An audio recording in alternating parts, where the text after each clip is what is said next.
ಎಲ್ರಿಗೂ ನಮಸ್ಕಾರ. ನಾನು ಸುಬ್ರಹ್ಮಣ್ಯಂ ಅಂತ. ಇವತ್ತು ನಾನು ನಮ್ಮ ಈ ಒಂದು ಯೂಟ್ಯೂಬ್ ಚಾನಲಲ್ಲಿ ನಮ್ಮ ಕಲಾಚಾರದ ಬಗ್ಗೆ, ನಮ್ಮ ಒಂದು ಸಾಂಸ್ಕೃತಿಕದ ಒಂದು ವೈಭವ ಏನಿತ್ತು ಅದ್ರ ಬಗ್ಗೆ, ಪ್ಲಸ್ ಬರ್ತಾರಂತ ಈ ಸ್ವತಂತ್ರ ದಿನಾಚರಣೆಗೂ ಆ ಒಂದು ಸಾಂಸ್ಕೃತಿಕ ವೈಭವಕ್ಕೂ ಲಿಂಕ್ ಹೇಗೆ ಕೊಡಕ್ಕೆ ಸಾಧ್ಯ ಎಂಬುದನ್ನ ನಾವೀಗ ನೋಡೋಣ. ನಾನಿವತ್ತು ಮಾತಾಡಕ್ಕೆ ನಿಂತಿರೋದು ಅದ್ರ ಬಗ್ಗೆ ಅಂತಂದ್ರೆ ನಳಂದ ಎಂಬಂತ ಒಂದು ಜಾಗದ ಬಗ್ಗೆ.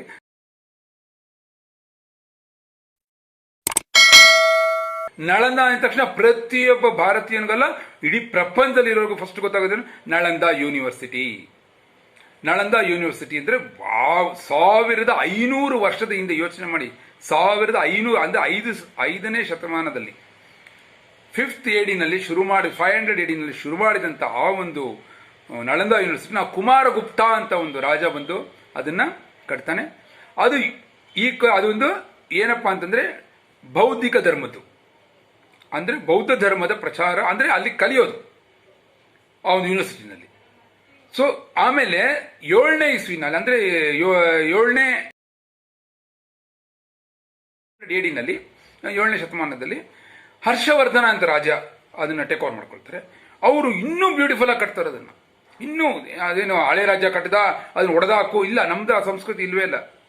ಸೊ ಏನ್ ಮಾಡಿದ್ರು, ಇನ್ನೂ ವೈಭವೀಕರಣ ಮಾಡೋಣ ಅಂತ ಮಾಡಿ ಅದು ಪೀಕಲ್ಲಿ ಹೇಗಿತ್ತಪ್ಪ ಅಂತಂದ್ರೆ 10,000 ಜನ ಸ್ಟೂಡೆಂಟ್ಸು ಅಟ್ ಎ ಟೈಮ್ ಓದ್ತಾ ಇದ್ರಲ್ಲಿ, 2,000 ಜನ ಟೀಚರ್ಸ್ ಇದ್ರು. ಅಂದ್ರೆ 10 ಜನಕ್ಕೆ 2 ಟೀಚರ್ಸ್ ಇದ್ರು ಅಲ್ಲಿ. ಅಂಡ್ ಅಲ್ಲಿ ಎಂಟ್ರೆನ್ಸ್ ಹೆಂಗಪ್ಪ ಅಂತಂದ್ರೆ ಯಾವ ಫೀಸ್ ಇಲ್ಲ, ಏನು ಇಲ್ಲ, ಫೀಸ್ ಗೀಸ್ ಏನು ಸ್ಟ್ರಕ್ಚರ್ ಇಲ್ಲ ಅಲ್ಲಿ. ಎಂಟ್ರೆನ್ಸ್ ಎಕ್ಸಾಮ್ ಅಂದ್ರೆ ಅಲ್ಲಿ ಹೋದಾಗ ದ್ವಾರದಲ್ಲಿ ದ್ವಾರಪಾಲಕರು ಅಂತ ನಾವೇನ್ ಕರಿತೀವಿ, ಅಲ್ಲಿ ಟೀಚರ್ಸ್ ಇರ್ತಿದ್ರು. ಅಲ್ಲಿ ದ್ವಾರಪಾಲಕರು ಇರ್ತಿರಲಿಲ್ಲ, ಟೀಚರ್ಸ್ ನಿಂತ್ಕೊಳ್ತಾ ಇದ್ರಲ್ಲಿ.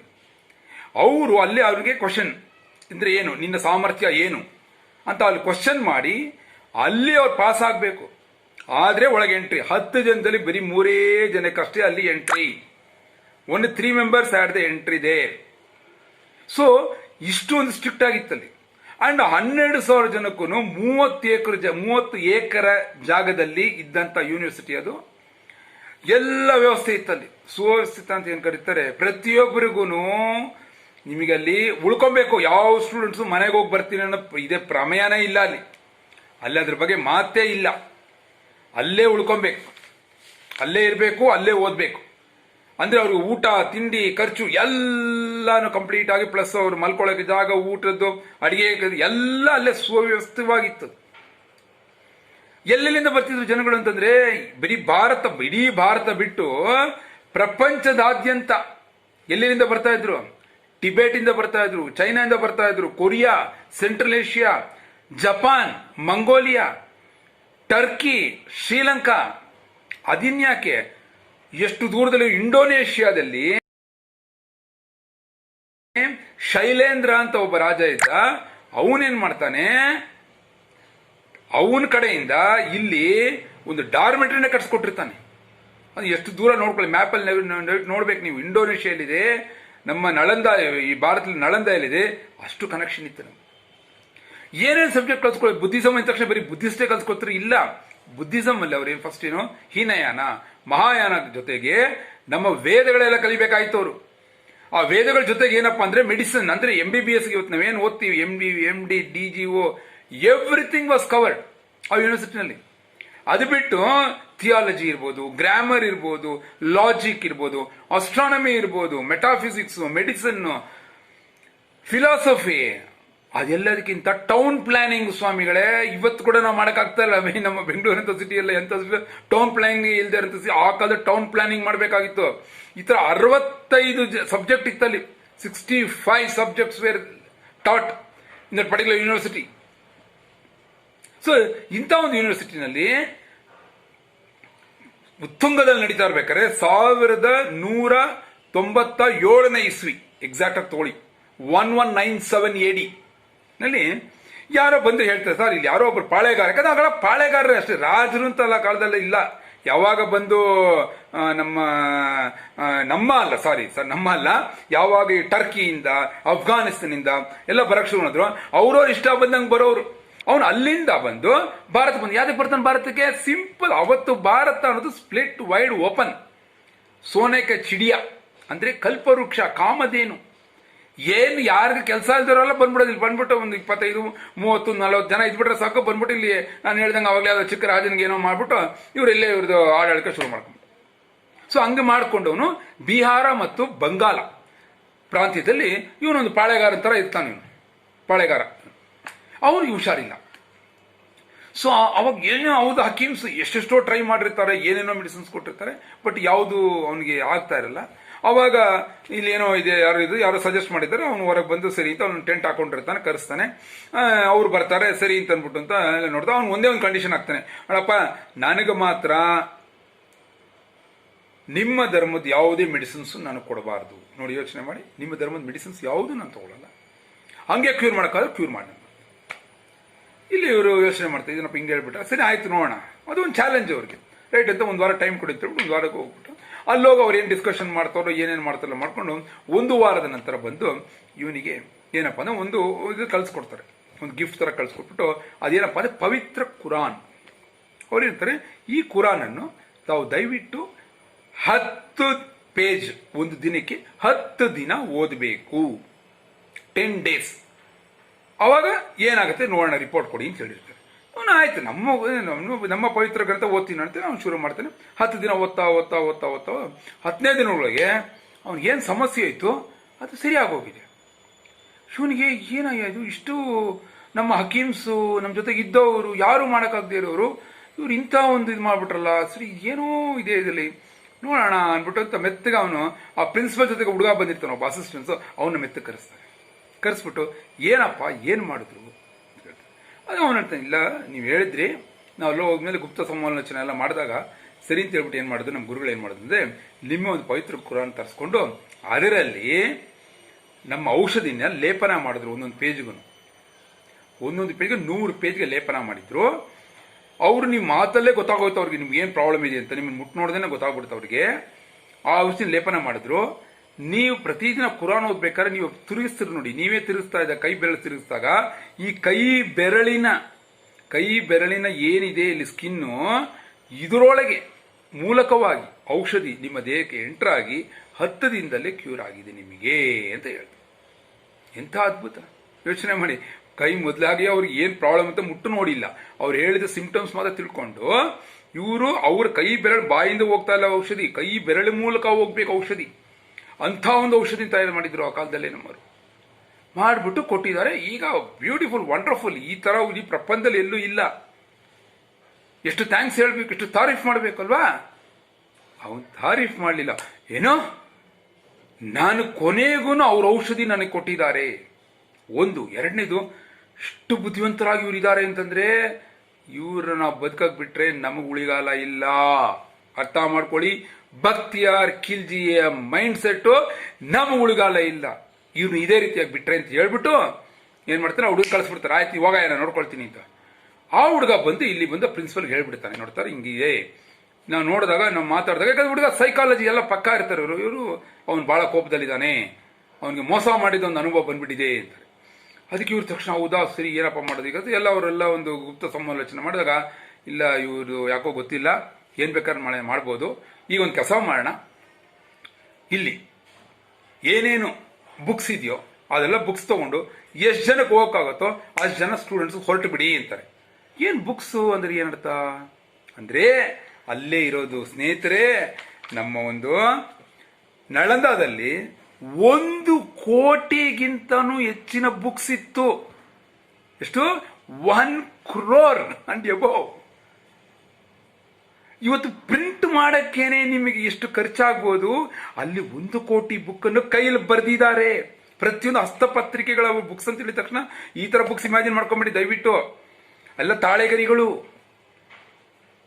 ಎಷ್ಟು ಜನರೇಷನ್ಸ್ ಯೋಚನೆ ಮಾಡಿ, ಎಷ್ಟು ಜನರೇಷನ್ಸ್. ಒಂದು ಜನ್ಮದಲ್ಲಿ ಬರ್ದಿಲ್ಲ, ಅದು ಜನ್ಮದಲ್ಲಿ ಬರ್ದಿದ್ದಾರೆ. ಅದು 700, 800, 1000 ವರ್ಷದಿಂದ ಬರ್ದಿರುವಂತ ಬುಕ್ಸ್ ತಾಳೆಗರಿಗಳವೆಲ್ಲ ಇತ್ತು. 1 ಕೋಟಿಗಿಂತ ಮೇಲಿತ್ತು.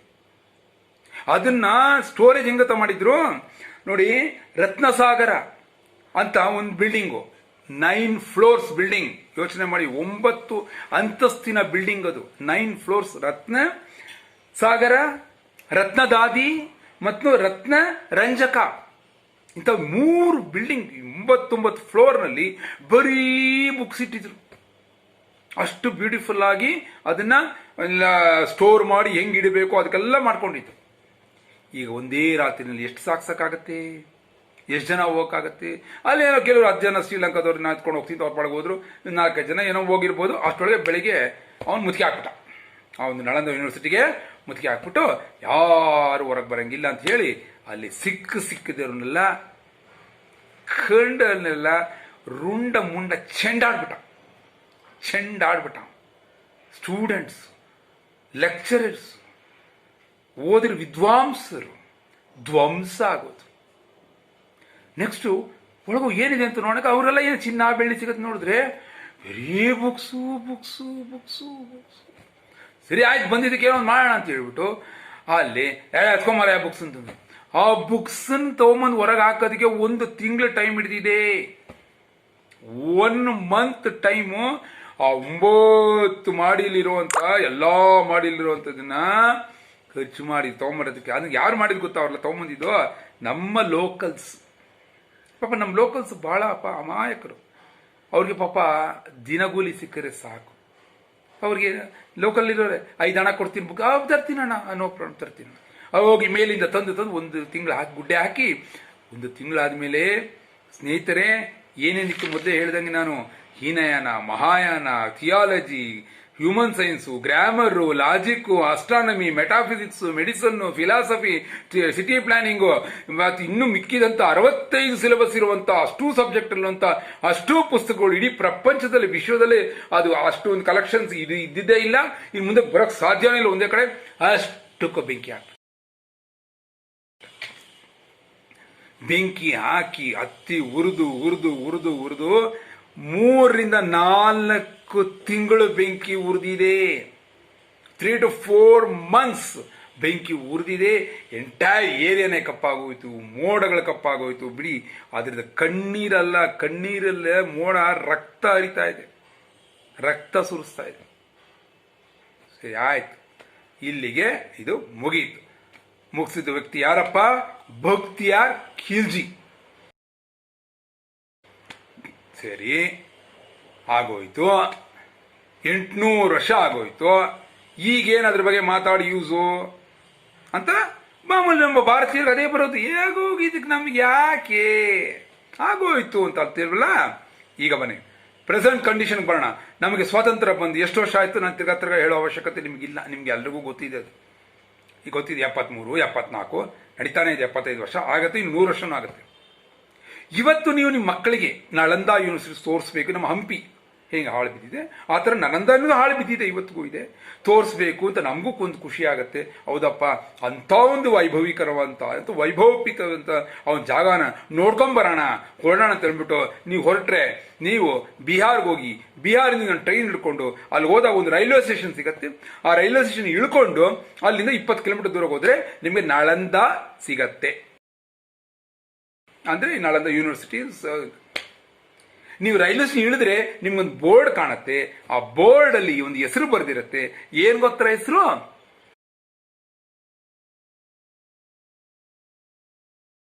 ಬಖ್ತಿಯಾರ್ಪುರ್. ಇದಕ್ಕಿಂತ ಒಂದು ನಾಚಿಕೆಗೇಡು ವಿಷಯ ಇದೆಯಾ ಪ್ರಪಂಚದಲ್ಲಿ? ನಗ್ತಾ ಇದ್ದಾರೆ ಅಮೆರಿಕನ್ಸು ನಮ್ಮನ್ನ ಬಂದು ಇಲ್ಲಿ. ಅಮೆರಿಕನ್ ಬರೀ ಅಲ್ಲ, ಪ್ರಪಂಚ ಎಲ್ಲರೂ ಬರ್ತಾರೆ ರಿಸರ್ಚ್ ಮಾಡಬೇಕು ಆ ನಳಂದ ಅಂತ. ಎಲ್ಲರೂ ರೈಲ್ವೆ ಸ್ಟೇಷನ್ ಹಿಡ್ಕೊಂಡು ಹಣೆನ ಚಚ್ಕೊಳ್ತಾರೆ. ಹೋಗಿ ಇನ್ನೂ ಇದನ್ನ ಧ್ವಂಸ ಮಾಡಿದಂತ ವ್ಯಕ್ತಿ ಹೆಸರಿಟ್ಟಿದಾರಲ್ಲ ಊರಿಗೆ. ಯೋಚನೆ ಮಾಡಿ ಸ್ವಾಮಿಗಳೇ, ರಾಮ ಮಂದಿರ 500 ವರ್ಷ ಇರ್ಬೋದು, ಇದು 800 ವರ್ಷದ್ದು. ಅಲ್ಲ, ಅದು ದೇವಸ್ಥಾನ ಕಟ್ಟಬೇಕು, ಅದೆಲ್ಲ ಇಲ್ಲಿ ದೊಡ್ಡ ಪ್ರಾಸೆಸ್, ಲೀಗಲ್ ಎಲ್ಲ. ಇದಕ್ಕೆ ಏನ್ರಿ ಬಂದಿದೆ? ಒಂದು ಹೆಸರು ಚೇಂಜ್ ಮಾಡೋದಕ್ಕೋಸ್ಕರ ನಾವು ಇಷ್ಟೊಂದಿದ. ಅಂಡ್ ಇನ್ನೊಂದು ಬ್ಯೂಟಿ ಏನಂದ್ರೆ, ಇವತ್ತಿನ ಚೀಫ್ ಮಿನಿಸ್ಟರ್ ಆಫ್ ಬಿಹಾರ್ ಯಾರು? ನಿತೀಶ್ ಕುಮಾರ್. ಅವ್ರು ಹುಟ್ಟಿದ್ದು ಬಖ್ತಿಯಾರ್ಪುರ್ ಅಂತ ಊರಲ್ಲಿ. ನೋಡಿ, ಇವತ್ತು ಪ್ರತಿಯೊಬ್ಬ ಭಾರತೀಯನು ಕಂಕಣ ಕಟ್ಟಬೇಕು, ಕಂಕಣ ತೊಡಬೇಕು. ಅಟ್ಲೀಸ್ಟ್ ಆ ಊರ ಹೆಸರು ನಾಳಂದ ಅಂತ ಮಾಡಬೇಕು. ಆ ರೈಲ್ವೆ ಸ್ಟೇಷನ್ ಹೆಸರನ್ನ ಮೊದಲು ಕಳಂಕ ಅದು ಕಿತ್ತು ಬಿಸಾಕಿ ನಳಂದ ಅಂತ ಇಡಬೇಕು, ನಳಂದ ಅಂತ ಇಡಬೇಕು. ಸ್ನೇಹಿತರೆ, ಈ ಒಂದು ಸ್ವತಂತ್ರ ದಿನಾಚರಣೆಯ ಅಂಗವಾಗಿ ಅದಕ್ಕೆ ಈ ವಿಡಿಯೋನ ನಾನು ಪೋಸ್ಟ್ ಮಾಡ್ತಾ ಇದ್ದೀನಿ. ದಯವಿಟ್ಟು ಪ್ರತಿಯೊಬ್ಬರು ಇಲ್ಲಿ ಈ ವಿಡಿಯೋ ನೋಡ್ತಾರೆ, ಪ್ರತಿಯೊಬ್ಬರು ನಿಮಗೆ ನಳಂದ ಅಂತ ಹೆಸರು ಬರಬೇಕು ಅಂತ ಕಮೆಂಟ್ ಮಾಡಿ ದಯವಿಟ್ಟು. ಇಲ್ಲ ಸರ್ ಬೇಕಾಗಿಲ್ಲ ರೀ, ಯಾಕೆ ಹಳೇದು, ನಮಗೆ ನಮ್ಮ ಪಾಡು ನಾವು ಭಕ್ತಿಯಾರ್ಪುರ ಇಲ್ಲಿ ಅಂತಂದ್ರೆ ಇರಿ, ನಾವೇನು ಮಾಡೋಕ್ಕಾಗಲ್ಲ. ಒಂದು ರೈಲ್ವೆ ಸ್ಟೇಷನ್ ಹೆಸರು ಕೂಡ ನಾವು ಚೇಂಜ್ ಮಾಡೋಕ್ಕೆ ನಮಗೆ ಆಗಲಿಲ್ಲ ಅಂತ ಹೇಳಿದ್ರೆ, ಜನಾಂದೋಲನ ಇದಕ್ಕೆ ನಾವು ಆಗಲಿಲ್ಲ ಅಂತಂದ್ರೆ ಇನ್ನೇನಕ್ಕೆ ನಾವು ಮಾಡೋಕ್ಕೆ ಸಾಧ್ಯ ಹೇಳಿ? ನಮ್ಮ ಕಡೆ ಇನ್ನೇನು ಮಾಡೋಕ್ಕೆ ಸಾಧ್ಯ? ಸೊ ನಮ್ಮ ಒಂದು ಸಂಸ್ಕೃತಿ ಇವತ್ತು ನಾಳಂದ ನಾವು ವಾಪಸ್ ತರಕ್ಕಾಗಲ್ಲ. ಅಟ್ಲೀಸ್ಟ್ ನಮ್ಮ ಮಕ್ಕಳಿಗೆ ಹೇಳ್ಬೋದಲ್ಲ, ನಾವು ತೋರಿಸ್ಬೋದಲ್ಲ, ಈ ಥರ ಇತ್ತು ನಮ್ಮ ಭಾರತ, ಸೋನಕ ಚಿಡಿಯ ಆಗಿತ್ತು ಅಂತ ಹೇಳೋದಕ್ಕೆ ಅದೊಂದು ಪ್ರೂಫ್. ಬಟ್ ಆ ಪ್ರೂಫ್ ಹೋಗ್ಬೇಕಾದ್ರೆ ಈ ಕಳಂಕದಲ್ಲಿ ಹೋಗ್ಬೇಕಾ ನಾವು? ದಯವಿಟ್ಟು ಸ್ನೇಹಿತರೆ, ನಿಮ್ಮಲ್ಲಿ ಕಳಕಳೆಯ ಪ್ರಾರ್ಥನೆ, ಈ ಒಂದು ವಿಡಿಯೋನ ಎಷ್ಟು ಜನಕ್ಕೆ ನೀವು ತಲುಪಿಸ್ತೀರೋ ಅಷ್ಟು ತಲುಪಿಸಿ. ನಮಗೆ ಬೇಕಾಗಿರೋದು ಒಂದೇ, ನಮಗೆ ಯಾರ ಮೇಲೆ ಇನ್ಫ್ಯಾಕ್ಟ್ ಹೇಳ್ಬೇಕು ಅಂದ್ರೆ ಧರ್ಮದ ಮಾತೇ ಅಲ್ಲ. ಯಾಕೆ ಅಂದ್ರೆ ನಳಂದದಲ್ಲಿ ಇದ್ದಿದ್ದು ಬೌದ್ಧ ಧರ್ಮ ಅಲ್ಲಿದ್ದು. ಬಟ್ ಇಲ್ಲಿ ಪ್ರತಿಯೊಬ್ಬ ಭಾರತೀಯರಿಗೂ ಸೇರಿದ ರೆಸ್ಪಾನ್ಸಿಬಿಲಿಟಿ ಇದು. ಇದರಲ್ಲಿ ಪ್ರತಿಯೊಬ್ಬ ಹಿಂದೂಸು ಭಾಗವಹಿಸಬೇಕು, ಮುಸ್ಲಿಮ್ಸು ಭಾಗವಹಿಸಬೇಕು, ಕ್ರಿಶ್ಚಿಯನ್ಸು ಭಾಗವಹಿಸಬೇಕು, ಬುದ್ಧಿಸ್ಟು ಪ್ರತಿಯೊಬ್ಬರು ಭಾಗವಹಿಸಬೇಕು. ಯಾಕಂದ್ರೆ ಇದು ನಮ್ಮ ಕಲಾಚಾರ, ಕಲ್ಚರ್, ಸಂಸ್ಕೃತಿ, ನಮ್ಮ ಸಂಸ್ಕೃತಿ. ಇದು ನಾವು ಹೆಮ್ಮೆಯಿಂದ ಹೇಳ್ಕೊಬೇಕು. ಅವನ್ಯಾರು ಭಕ್ತಿಯಾರ, ಅವನು ಈ ನಮ್ಮವನು ಹುಟ್ಟೇ ಇಲ್ಲ, ಅವನು ಎಲ್ಲೋ ಹುಟ್ಟಿದವನು, ಅವನೊಬ್ಬ ದಂಗೆ ಇದ್ದು ದಗಾಕೋರ, ಅವನು ಬಂದ ಅವ್ನ ಕೆಲಸ ಮುಗಿಸ್ಕೊಂಡ ಬಿಟ್ಬಿಡಿ, ಅವನು ಏನು ಹೇಳಿ ನನಗೆ ಹೆಸರಿಡಿ ಅಂತ ಅವ್ನು ಹೇಳಿದ್ನೋ ಹೇಳಿದ್ರು ನಮ್ಗೆ ಬೇಕಾಗಿಲ್ಲ. ನಾವು ಕಂಟಿನ್ಯೂ ಮಾಡೋದು ಎಷ್ಟು ನ್ಯಾಯ? ಇದಕ್ಕೆ ಪ್ರತಿಯೊಬ್ಬ ಭಾರತೀಯರು ಕೈ ಜೋಡಿಸ್ಬೇಕು. ಈ ಒಂದು ಏನು ಇಂಡಿಪೆಂಡೆನ್ಸ್ ಡೇ ಬರ್ತಾ ಇದೆ, ಆ ಇಂಡಿಪೆಂಡೆನ್ಸ್ ದಿನ ನಾವೆಲ್ಲ ಸಂಕಲ್ಪ ಮಾಡಬೇಕು.